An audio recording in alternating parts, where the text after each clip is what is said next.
хайрлах алуун их нутаг минь хамгаалж явах ёстой эрх чөлөө тунхаглан зарлсан тусгаар тогтнолоо хайрлаж яваарай үеийн үед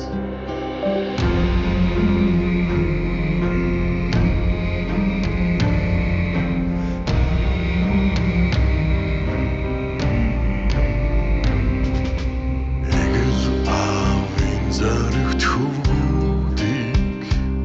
эгшин зурч мартах учиргүй амиараа хамгаалсан эрхэм бүхнийг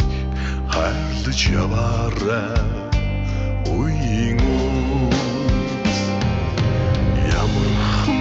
хэцүү заяаг тулсаар Монгол минь бол яруу алдраа сонсож амжаагүй хичнээн